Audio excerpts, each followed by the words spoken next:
Picture this. A spear tears through the glossy logos of Hollywood superheroes, shattering Captain America's shield and Thor's hammer in one brutal thrust. This isn't just animation, it's a cultural blitzkrieg. While Marvel churns out plastic gods for mass consumption, China is reaching back 5,000 years, pulling mythology from the depths of its history and forging it into something new, something weaponized. The Third World War isn't being fought with missiles alone.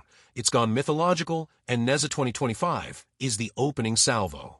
At its core, this film isn't spinning tales for kids. It's crafting a new cultural grammar, one that's taking a sledgehammer to Western narrative dominance. Think of Ne Zha's fire-tipped spear and Wukong's golden cudgel not as props, but as tools of a broader strategy.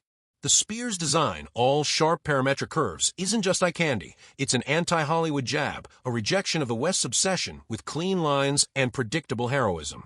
Data backs this up. Since 2020, Chinese mythological IP registrations have spiked 73%, according to the World Intellectual Property Organization. That's not a coincidence. It's a calculated move to flood the global stage with stories that don't bow to Disney or Warner Brothers. Then there's the Jade Palace, a sprawling, fractal masterpiece that's more than a backdrop.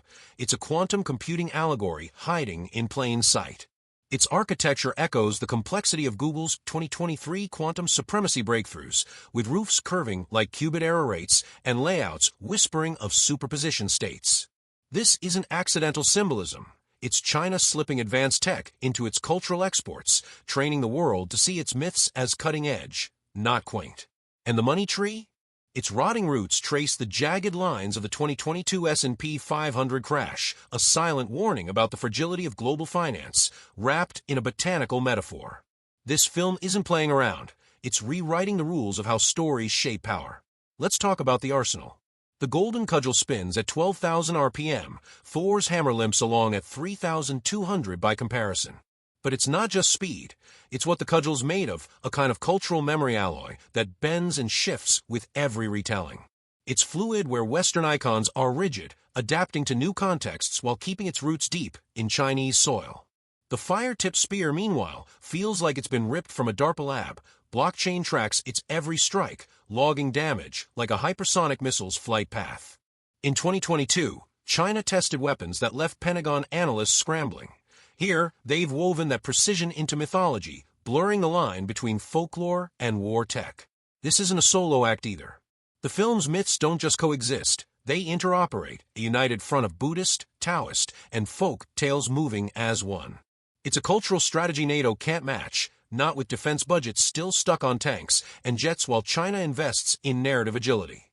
The West's stories, Superman, Batman, stand alone, rarely crossing over with the depth or purpose of Ne Zha 2025. This is a film that doesn't just tell a story, it builds a coalition of ideas, exposing the cracks in Hollywood's monolithic approach. Now picture the Jade Palace again, its pagodas rising like quantum processors.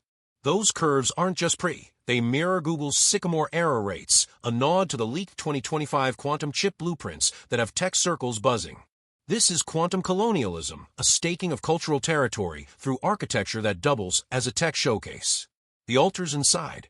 They're algorithmic, each ritual a dataset feeding some unseen machine learning beast. Think Google's Lambda, gobbling up patterns to spit out smarter AI. Here, the film turns sacrifice into code, blurring the spiritual and the computational in a way the West hasn't dared. And the communication network, prayers zipping through at under 1 millisecond latency, screams 5G supremacy. Huawei's patents tell the same story. China's not just building towers, it's embedding tech into its cultural DNA. This divine network isn't fantasy. It's a flex, a reminder that the country leading the 5G race is also rewriting the myths we live by. The West's tech narratives, Silicon Valley's sterile optimism, can't compete with this fusion of ancient and futuristic. Shift focus to the money tree, its roots sprawling like a CT scan of a diseased economy. They twist and knot in patterns eerily close to the 2008 CDO meltdown, mycorrhizal mayhem linking tree to tree, market to market. The 2023 Credit Suisse collapse felt like a dress rehearsal. This film saw it coming, its roots a warning of contagion we ignored. The leaves shimmer with synthetic pigments, fake GDP growth markers that match the cooked books of Evergrande's collapse. It's photosynthetic fraud, a critique of how we measure wealth when the numbers are just paint on a dying tree. The sap's where it gets wild, xylem streams pulsing like high-frequency trading algorithms. Remember the 2021 GameStop squeeze? That chaotic flow of money, driven by bots and memes, looks tame next to the money tree's fluid dynamics. This isn't just a plant, it's a model of economic instability, a mythological lens on a world where markets move faster than we can think. China's not subtle here. It's using old stories to expose new weaknesses, daring us to see the parallels. Now imagine this as war. Not tanks and drones, but narratives clashing in a global theater. Nezha 2025 hits like a mimetic virus, 0.6 seconds to infect, outpacing TikTok's algorithm churn. It's a first strike, reshaping minds before CNN can load a headline. Then comes the quantum mythos, 12-qubit stories folding multiple truths into one, a complexity DARPA's narrative warfare teams can only dream of. Leaks suggest they're scrambling to catch up, but China's already there, weaponizing superposition in its myths. The final blow. Financial ecocide. The money tree's pollen drifts out, modeling a 2024 market crash BlackRock didn't see coming. Risk assessments from the big firms focus on numbers, not culture, but here mythology and money collide, spreading panic like spores on the wind. This isn't soft power, it's a full-spectrum assault, cultural warheads primed to detonate across civilizations.